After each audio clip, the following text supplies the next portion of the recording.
Have you recently made a big change in your marketing strategy and you're stressed about it? That's this week on Think Tank Tuesday.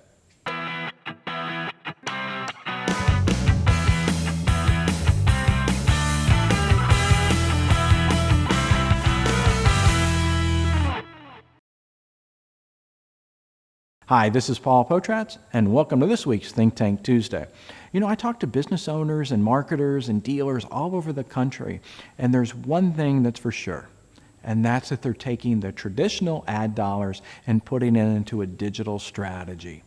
But with doing that, what I hear often is they get a little nervous. They get a little, I don't know, am I doing the right thing? Because it feels different. I'm not getting the type of traffic that I think I should be getting. Is that the way you feel? Is that what you're feeling about your marketing strategy because you're starting to spend more on digital? With a digital marketing strategy, you can't really see that TV spot, of course, on the news or on sports. You can't really hold that newspaper ad. You're not seeing the direct mail, and you're not hearing yourself in morning drive. So is it really truly that you're feeling like it's not working as well? Is because it's not working as well? Or is it because you're not seeing it, feeling it, touching it, and hearing it? Because an ideal marketing strategy, digitally speaking, is something that you don't see as much. And what I mean by that, as far as with the right marketing strategy online, you won't see your ads as much is because you don't have that digital profile. You don't have that digital body language that somebody else would that's shopping for your vehicle, shopping for your service, shopping for your product. Does that make sense? Let me explain a little more detail. So let's assume that I'm looking for a trip, that I'm searching for travel, trip, vacation spot, and then I type in Spain. What I'm going to see is travel and tourism to Spain. But let's assume that you have no digital body language for travel and tourism, and you type in Spain. What's going to happen is you're going to see the crisis and the turmoil in Spain. And I'm talking about in paid search and in organic search, because the search engines are trying to provide the very best search for that individual. They want to make sure that they're getting the ideal search. So now you, as a business owner that started going down the path of digital marketing, and you're Googling yourself, you are hurting yourself first because your ads are showing, then all of a sudden they stop showing. And that's because the search engines are trying to find out, what is this person's hot button? Why are they not clicking these ads? So let's keep on serving different ads to them. Same thing as far as if you're showing up in first, second, third position, not showing up at all.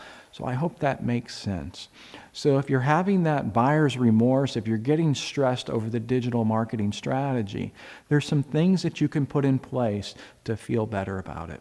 And here they are. What I want you, the very first step I want you to do is look at what your closing ratio is at your store. In other words, what is the closing ratio when somebody comes into your store? Most dealerships are 23 to 25% closing ratio when somebody comes on the lot. So set your benchmark. What is your closing ratio over the past months, the past year? And I want you to watch that closing ratio, because the more digital marketing that you do, the closing ratio will go up, because that consumer's getting educated and really becoming aware of your product, especially if you're doing a retargeting strategy.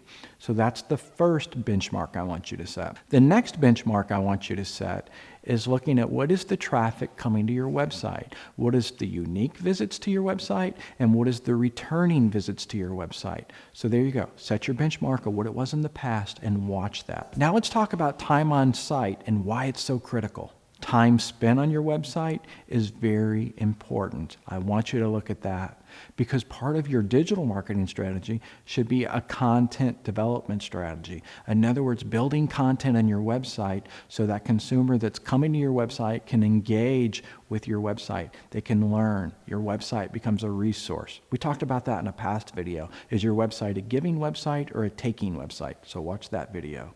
So time spent on the website is another important factor.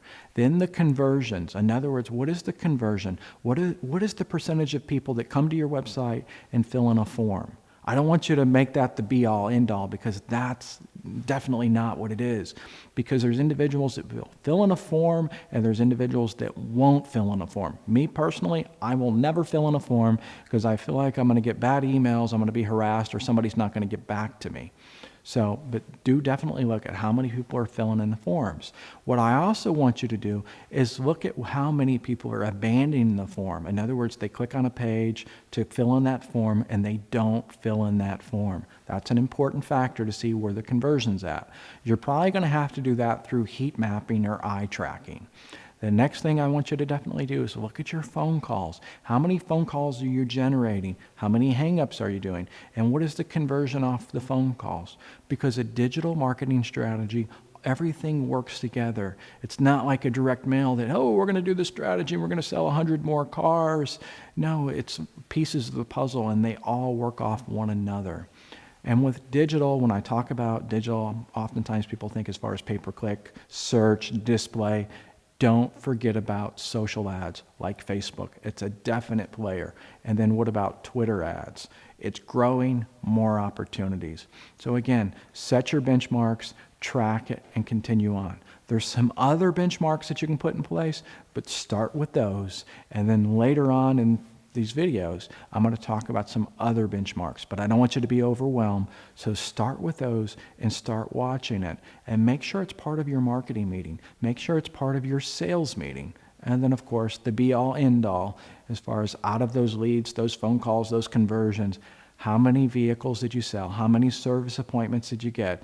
What was the actual return on investment? So put all that together, just like we did traditionally with that desk log, that paper desk log, and start to watch it. And before you know it, you're going to be hooked on digital marketing, and you're going to say, let's do more, let's do more, let's do more. It's just making sure you're looking at the right benchmarks to feel good about it. One final point I want to make, and that's you helping me. What I want you to do is I want you to Facebook this video, like this video, tweet this video, follow us on Twitter. Just do whatever it is that you do with one of the social sites or email.